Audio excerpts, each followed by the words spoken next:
Navegue em ultra velocidade com estabilidade.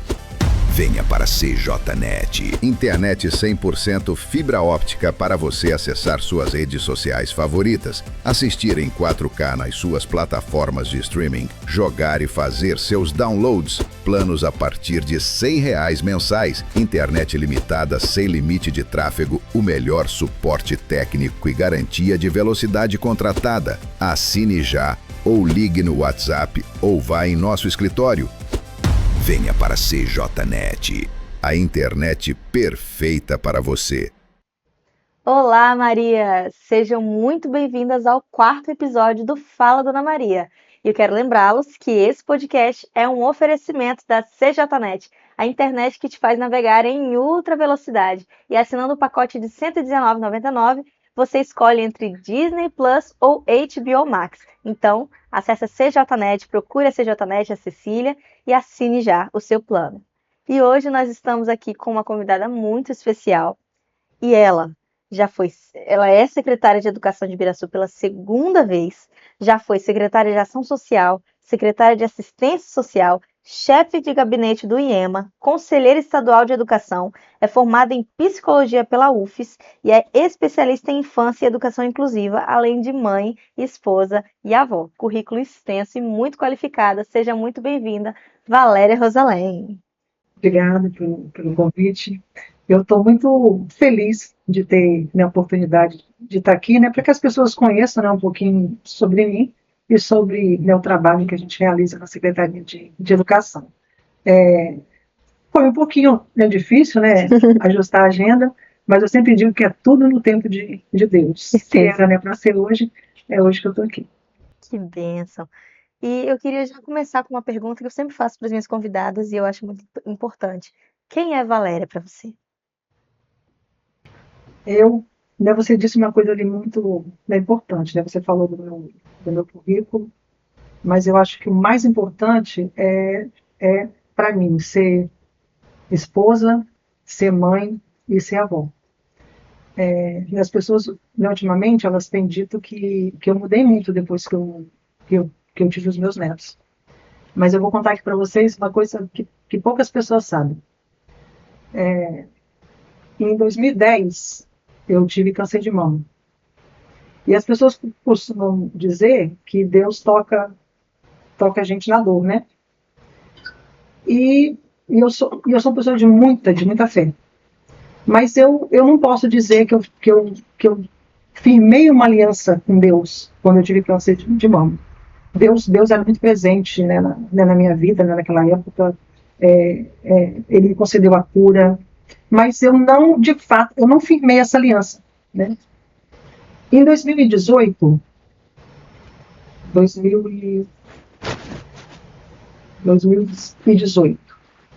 eu fui avó pela primeira vez. E a minha neta nasceu prematura. Ela nasceu de 4 meses e pouco. E ela sobreviveu por 15 minutos. E quem recebeu minha neta foi uma médica cristã. E ela me disse que eu deveria batizá-la. E eu nem sabia que eu poderia batizar. E aí eu peguei a água da pia do quarto, batizei a minha neta. E ela viveu por 15 minutos só. E aquilo assim, me marcou profundamente, porque eu queria muito ser avó. Passou naquele tempo todo.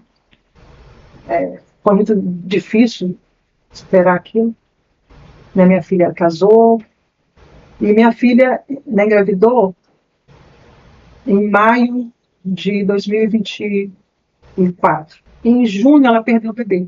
E aquilo me doeu muito. E um dia, eu saindo de casa, meia-noite, eu olhei para o céu assim, e falei assim: Senhor, eu sei que tudo é teu. Meus filhos são teus. Tudo que eu tenho é seu. Tudo. E eu sei que é o Senhor que concede, Mas deixa a gente ser avô, que a gente quer tanto. E você já levou 2. Mas eu sei que se não for da tua vontade, a gente não vai ser. Mas se o senhor levou 2, manda 2. Mas eu disse por que 2? Porque meu filho já estava casado e minha filha casada. Uhum. Beto vinha atrás e falou assim, Preta, você está conversando com quem? Eu falei, Beto, eu estou conversando com Deus. Né? Eu estou dizendo para ele deixar a gente ser avô. Né? Porque ele já levou 2, né? já levou, né, Maria, e agora Isadora também perdeu. E a gente quer tanto. Aí ele falou assim comigo, fica pedindo 2, fica. E passou. E a minha filha engravidou de gêmeos. Olha só. Gabriela, no dia que a minha filha contou pra gente que era gêmeos, eu tive uma vergonha de Deus tão grande. Porque a gente... Como é que eu vou te explicar isso? A gente sabe, a gente acredita, mas a gente não tem essa certeza do tanto que Ele ama a gente. É aquela fé pequena, né? Desconfiando. E, assim, a minha mudança depois do nascimento dos meus netos, claro que tem a ver com a presença deles, mas tem a ver com a certeza do amor de Deus na minha vida. Os meus netos são a minha aliança com Deus. Toda vez que eu olho para Antônio e Álvaro, eu vejo Deus na minha frente. Então, assim, eu falo muito quem sou eu hoje. Eu sou outra pessoa hoje. O compromisso que eu já tinha, né? Eu sou uma pessoa que a educação para mim é inegociável. A educação pública para mim é uma coisa inegociável. Eu fico indignada quando eu vejo, né, que as coisas não acontecem. Mas depois dessa experiência que eu tive, eu fiquei muito mais comprometida com as questões da educação, porque o que eu não quero para as pessoas que eu amo, eu não quero para ninguém. E eu hoje sou assim... Eu sempre fui uma pessoa muito feliz, né? Mas hoje eu sou muito mais feliz. E Deus na minha vida é uma presença constante. E eu vou ter mais um neto agora, né?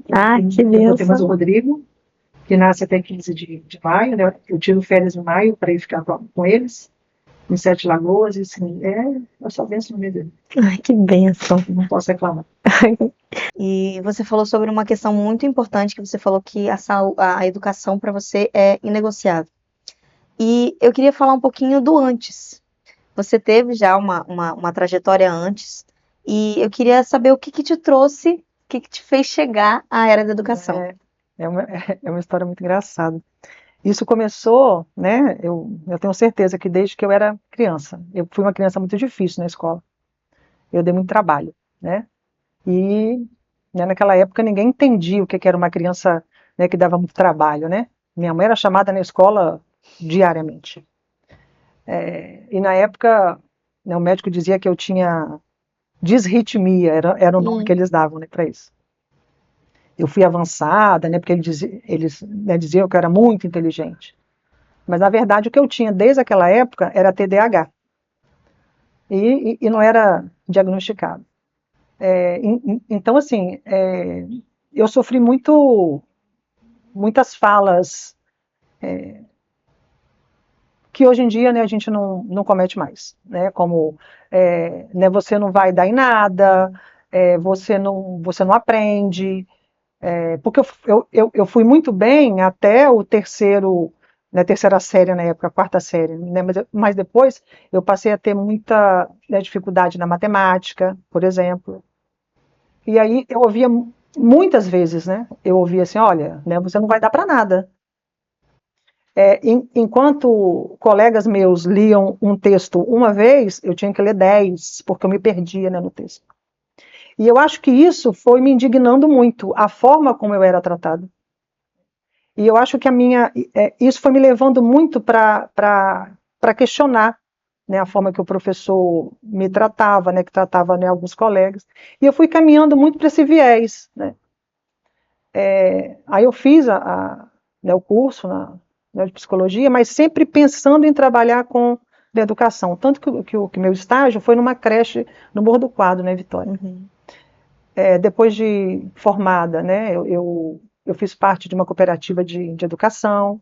Eu sempre gostei de trabalhar com aluno. Eu sempre gostei de intervir para que ele tivesse, né, uma condição de aprendizagem e para que o professor entendesse o que leva um aluno a se comportar, né, da maneira A, B, não sei. Mas eu acho que teve muito a ver com a minha história de vida. Mas também, assim, né, é importante lembrar que ao mesmo tempo que eu encontrei professores que me disseram frases muito ruins, eu encontrei professores que me estimularam muito, né?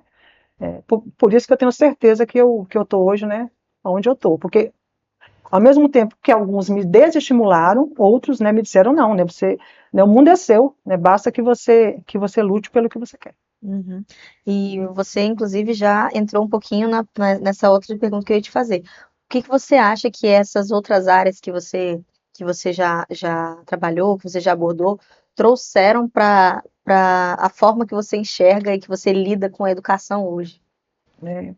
Por exemplo, a psicologia, ela me dá todo né, embasamento para saber, né, ouvir, para ter uma outra visão, né, porque para ampliar, né, a minha visão. A assistência social, né, o período que eu passei lá, me dá o embasamento para saber que o aluno não é só, né, o que está ali na escola, né, que ele é para além disso, né. Às vezes o aluno chega na escola, né, mas ele tomou café, ele tem, né, material escolar, como é que está em casa, né? Eu consigo fazer essa leitura mais ampliada, né? Às vezes eu gostaria até de ter mais tempo para ir nas escolas, para conseguir ouvir mais, né? Mas o dia a dia da secretaria consome muito, sabe? Uhum. Né? Ali, mesmo que a gente não chegue às 5 da manhã, mas o dia do secretário de educação, ele começa às 5 horas da manhã, quando o transporte escolar começa a rodar, porque a preocupação da gente, vai ter transporte, vai quebrar, né, o transporte que leva os professores para o Rio Lampê está rodando, é uma loucura isso. Uhum. E essa questão do ambiente que o aluno já vem de casa para chegar na escola, para lidar com as coisas do dia a dia dele, realmente influenciam muito. E às vezes a gente não sabe o tanto que isso influencia na vida acadêmica da criança, né? Às vezes tá acontecendo alguma situação com os pais, alguma situação com o irmão, ou acabou de perder alguém, alguma coisa assim, e tudo isso vai influenciar na forma que ele se porta, na forma que ele vai prestar atenção na aula. Eu vou relatar uma coisa agora que, né, que você vai achar muito, né, interessante. Acho que uns 30 dias atrás, no setor de transporte escolar, me relatou que tinha uma criança que estava vindo, né, no transporte escolar, mas que estava tendo muito problema, porque quando ela entrava, ela chorava muito, porque ela não queria vir no ônibus e para descer, né, na escola, ela não queria descer e atrasava.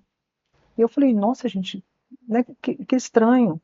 Aí eu disse assim, olha, da próxima vez que ela não quiser descer na escola, traz ela para a SEMI, porque eu quero conhecer essa criança.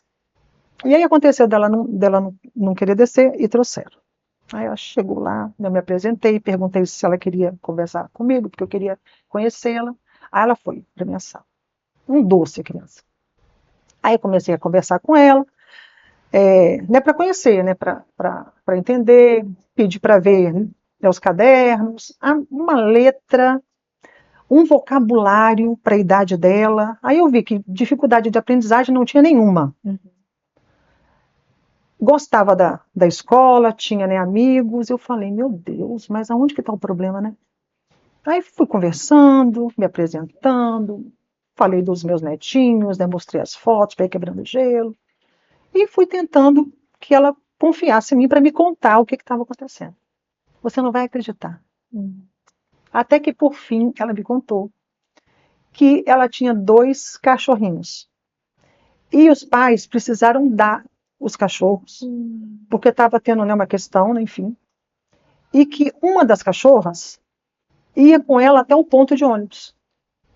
Então, ela estava sentindo falta dessa companhia até o ponto de ônibus. Por isso que ela chorava tanto. E aí ela contou, chorou, né, a mãe, nesse momento, né, já estava lá fora. Aí eu perguntei para ela assim, eu posso conversar isso com a sua mãe? Ela disse, pode. Aí eu disse para ela, você quer participar da conversa ou você quer que eu fale, né, para sua mãe sem você estar presente? Não, eu quero que você fale, mas eu quero estar presente. Aí a mãe entrou, eu conversei com a mãe, choravam as duas. A mãe, pela dor, né, de perceber que causou isso, e a criança. E você sabe que depois desse dia, ela nunca mais chorou? Ela vem no ônibus. Essa questão de escutar, né? E estava sendo um transtorno e um sofrimento para ela. É esse tempo que você tem que ter para ouvir a criança. E a menina é um doce. E é importante você falar sobre isso, porque muitas pessoas acham que secretário de educação é só para poder fiscalizar a escola, ou só para poder ver se o ônibus está funcionando. Mas o Não. que é na prática, assim, o que você vê hoje, que é, porque tem muita gente que não sabe. Quais são as atribuições de um secretário de educação? A gente tem que olhar do transporte escolar à formação de professor. Né? Claro que eu tenho as equipes para fazer tudo, mas eu tenho que dar conta do transporte escolar, da merenda escolar, da formação de professores, diagnóstico dos alunos, aplicação das avaliações, né, externas, aprendizagem dos alunos.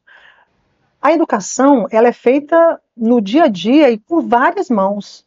Por exemplo, para você ter uma ideia, a Secretaria de Educação deve ter por volta de 250 a 270 servidores. É quase metade da prefeitura. Entre professores, pedagogos, diretores, berçaristas, cuidadores, porteiros, motoristas. É muita gente trabalhando. E a gente tem que dar infraestrutura das escolas, né? A gente tem que organizar tudo isso para que funcione bem. Então, né, as pessoas pensam, não, ela está ali só num trabalho burocrático, não. É da parte burocrática à parte pedagógica, né? A gente tem que garantir tudo isso. Claro que, como eu disse, né? Eu tenho que fazer o gerenciamento das equipes para que elas tomem conta de todo o trabalho. Uhum. E justamente você falando que é feito em várias mãos, né? E a gente entra também nessa questão das parcerias dos projetos educacionais, né? Você tem alguma coisa que você destaca hoje que tem feito diferença dessas parcerias? Um exemplo, por exemplo, tem um projeto que é Semeando Talentos, né? Isso. Semeando Talentos é uma parceria com o IFES, certo? Tem alguma coisa que você destaca assim que tem feito a diferença na educação no município? Esse ano o Semeando Talentos, né, acontece outra vez, né, a gente já está organizando, e esse ano a gente começa ali mais cedo, né, aula inaugural para 4 de maio, né, para ter mais tempo dos alunos se prepararem. É uma parceria muito importante, mas esse ano, assim, eu acho que eu destacaria a formação dos professores. Né? A gente garantiu a formação mensal dos professores, tanto educação infantil quanto do primeiro ao quinto, realizada pelos técnicos da Secretaria, né, Municipal de Educação a custo zero para o município. Né? Os próprios técnicos da Secretaria que estão trabalhando com os professores. E a garantia da formação continuada, isso é lei. E no horário de serviço do professor. Ele não tem que vir à noite, né, porque ele já está cansado, então é no horário, na jornada de trabalho dele. Isso é importante porque o professor ele tem que estar sempre em formação, ele tem que estar sempre recebendo informações novas para que o trabalho dele seja mais qualificado. Né? Você não pode achar que o professor está pronto, né? Ninguém está pronto. Ele tem que estar sempre se capacitando. É verdade. E eu falo como mãe também, né? Que antes de colocar minha filha na creche, eu tinha esse receio, assim, até por causa de algumas experiências passadas comigo quando era criança. Tinha esse receio de, tipo, será que eles vão tratar minha filha bem? Será que vai acontecer alguma coisa na escola? Será que eles vão vigiar ela direitinho? Sim. Se vão deixar todo mundo entrar na escola, essas coisas assim? E a gente sabe que isso também passa por você, né? Dessa questão de ver se a pessoa está qualificada para tratar com criança, com adolescente, com jovem.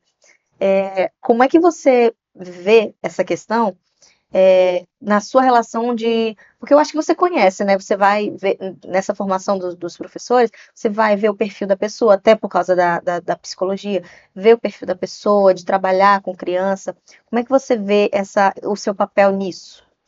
Na verdade, os profissionais, eles entram através do processo de seleção, né? Uhum. E a gente dá total autonomia para os diretores das escolas, né, avaliarem. A secretaria não interfere se o diretor da unidade entender que aquele profissional, mesmo entrando através do processo seletivo, se ele não atende, o diretor tem total autonomia para pedir à secretaria para desligar. Uhum. Perfeito. E eu queria saber de você, tem uma coisa que muitas pessoas elas questionam assim, em todo secretário que passa, né? Qual foi a mudança que você vê que antes de você entrar, pode ser tanto nessa atuação de agora como na passada, o que você olha e vê assim, não, isso na educação evoluiu. Então, eu destaquei a formação de professores, né, que a gente conseguiu implementar. Mas eu acho que, assim, de 25 para 26, uma das coisas mais importantes, e aí eu acho que tem a ver com as famílias, claro que a gente foi para a rede social e tudo mais, mas eu também não me importo com isso, foi a questão das matrículas online.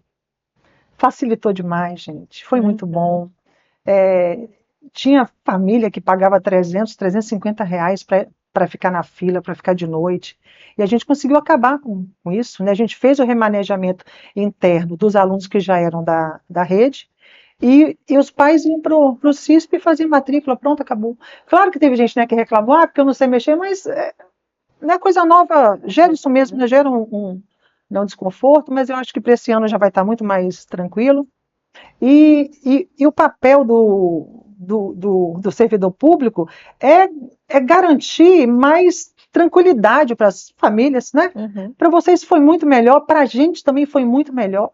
E uma outra coisa que eu acho que foi assim muito bom, processo seletivo online. Né, que nós recebemos também muita crítica. Ah, é porque a pessoa X lá está em primeiro lugar e ela não tem curso. Se ela não tem curso, se não comprovar, não vai ser aprovada. Uhum. Eu posso colocar ali o que eu quiser, não posso? Uhum. Já posso colocar que eu tenho doutorado, pós-doutorado, mas eu comprovo? Uhum. Se eu não comprovo, eu não vou entrar. Tudo tem que ter uma documentação, né, certinho. Então assim, eu acho que foi muito bom. Matrícula online e processo seletivo online. Para a gente trouxe uma tranquilidade muito grande para as famílias também. Perfeito.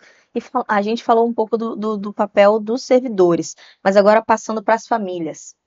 Qual que é o papel dos pais na prática, assim, na questão da formação dos filhos no âmbito educacional? Porque não adianta a gente facilitar, vocês facilitarem a vida das famílias, se as famílias também não contribuírem com isso, né? Mandando os filhos para a escola direitinho, acompanhando os canais de comunicação que a escola tem, que a secretaria tem. Qual que é esse papel e o que os pais podem fazer para poder facilitar a vida dos próprios filhos, as vidas deles Nossa, os servidores? você tocou num ponto que é fundamental.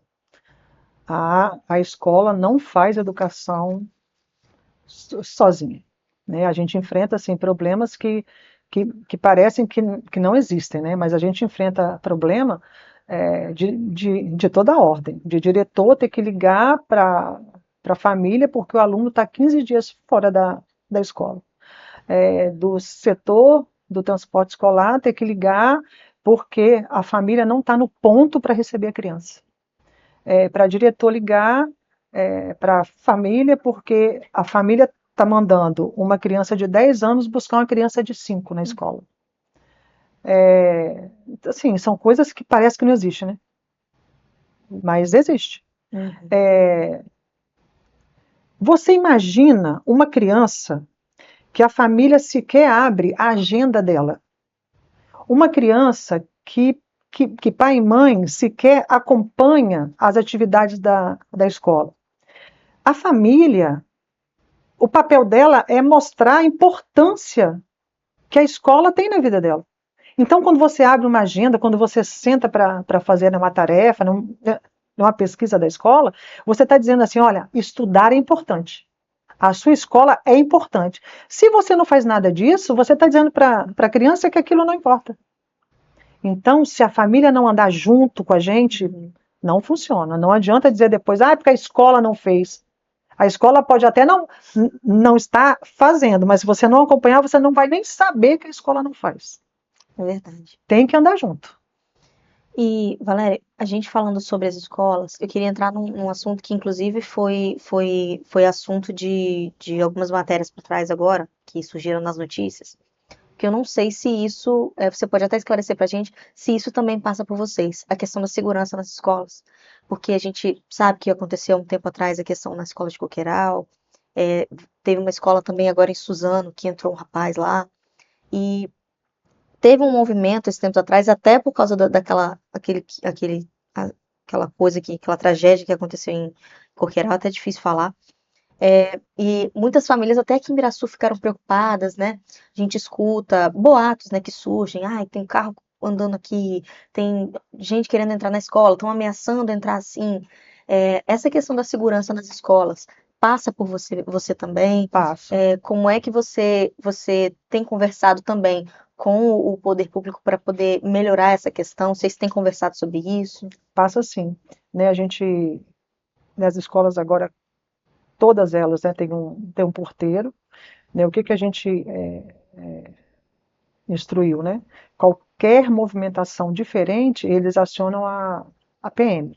Né, graças a Deus, nesse 1 ano e 4 meses, né, a gente não teve nenhum tipo de incidente ainda, né? E tem sido tranquilo, mas é um risco, né, que todos nós corremos mesmo. Mas a gente está atento a isso mesmo. Uhum. E agora, para a gente aliviar um pouco o clima, eu queria saber de você se você tem algum momento que você, de todos esses anos que você está na educação, algum momento que te marcou, algum momento que, tipo assim, você falou, é por isso que eu faço isso, é por isso que eu amo a educação, é isso que eu quero guardar para mim quando eu já for me aposentar, é essa história que eu vou contar. Sim. 2017, quando eu entrei na educação, a escola Eusita, Barbarioli, né, o diretor era o diretor Laércio. E ele me trouxe uma demanda de um 5º ano que ele tinha lá. Ele chegou para mim e falou assim: Valéria, eu tenho um 5º ano e os alunos não sabem nada. Eles terminam agora, né, o 5º ano, eles vão para o Nossa Senhora, mas eles não sabem nada. Eu disse, não, mas não existe. Como que não sabe nada? Não sabe porque vieram assim, né? Eu falei, mas a gente vai ter que dar um jeito. Não existe, não sabe nada. Uhum. E na época eu tinha a pedagoga Luciene Ramos. Eu chamei a Luciene e falei, Lu, a gente tem que ter um projeto que a gente vai, né? Na época a gente nem falava, né, em tempo integral, né? Porque não tinha essa ideia. Eu falei, mas eu tenho que manter esses alunos, Lu, 3 vezes por semana. Eu tenho que estender a carga horária deles e a gente vai trazer um professor para poder trabalhar português e matemática com essas crianças. Aí ela falou assim, eu falei, porque essas crianças não existe não saber nada, né? E aí a gente criou esse projeto, né, a gente dava, né, almoço, eles ficavam na escola mesmo, com almoço, tudo. E menina, na formatura dessas crianças, não, aí tem mais, deixa eu voltar. E aí era ano de DEB, esse 2017 tinha IDEB, né? Uhum. E aí, você sabe quem aumentou o IDEB de Ibiraçu aquele ano? Esse 5º ano. Acredita? Acredito. O resultado do 5º ano do Laércio aumentou o IDEB de Ibiraçu. Então não tinha história de que aqueles alunos não sabiam nada. Não tinha sido oportunizado. E aí a gente trabalhou, e na formatura, né, as mães... eu ouvi frases do tipo assim, você tornou os nossos filhos visíveis. Eles eram invisíveis. Na verdade, não fui eu, né? Eu oportunizei. quem tornou foi o diretor, quando me disse, olha, eles não sabem, foi a Luciene que fez o projeto, foi a professora que a gente trouxe. Por isso que eu te digo, não existe essa coisa, eles não aprendem. Cada aluno tem uma forma de aprender, você tem que descobrir. Qual é a forma que ele aprende? Qual é a forma que eu aprendo que você aprende? A gente tem que descobrir essa forma. E eles elevaram o nosso IDEB, eles fecharam, né, o quinto ano muito bem, vieram para Nossa Senhora bem, e assim, para mim é a história que até agora não tem outra, né? Para mim foi essa, e eu fico feliz de ter feito diferença na vida deles, porque a gente está aqui para isso. Qualquer lugar que a gente estiver, no serviço público, a gente tem que fazer diferença na vida das pessoas. Gabriela, se você passar pelo serviço público e você não fizer diferença na vida de ninguém, não valeu a pena você passar. Valéria, e eu, como quero quebrar um pouquinho o protocolo aqui com os meninos, eu, como uma das representantes também da população, quero te parabenizar, porque a gente tem visto o seu empenho, né, como secretária, seu empenho na educação, uma mudança que tem feito, você corre atrás mesmo, você passa esse feedback para os pais, para os alunos, para os professores, para os diretores, a gente vê essa diferença que você tem feito, desde a época que você era vereadora, você já advogava muito para essa causa da educação, já ardia muito no seu coração sobre isso, então eu quero te parabenizar pelo seu trabalho de excelência que está sendo e espero que tenha muitos anos ainda, que muitas outras histórias venham. E eu quero também te pedir agora para você dar um recado para a população, para os pais, para os servidores, para as pessoas que nos acompanham, para que as pessoas elas saibam o quanto você se importa, porque a gente sente que você se importa muito, e o que você queria deixar um pouquinho para a população. Bom, para a comunidade, né, eu quero dizer que o compromisso continua, a nossa responsabilidade, né, o nosso comprometimento. A educação ela é feita dia a dia, mas vocês podem ter certeza que a equipe da secretaria, os profissionais da educação de Ibiraçu, eles estão comprometidos e a gente, né, vocês podem ter certeza, né, que o nosso compromisso continua para que seja feita a entrega de uma educação de qualidade. Vocês podem ter certeza disso. E eu mando também, né, um recado para toda a minha equipe da SEMI e os profissionais da educação. Meu muito obrigada a cada um de vocês, porque se a gente faz a entrega que a gente faz, é graças a vocês. Excelente, Valéria. Foi um prazer enorme poder estar aqui com você, poder conversar com você, te conhecer um pouquinho mais. Muito bom saber da sua história, da sua trajetória. Obrigada. E as portas da Ibiraplay do Fala Dona Maria estão sempre abertas, sempre que você quiser. Espero que a gente tenha outros bate-papos, viu? Muito obrigada por aceitar esse convite.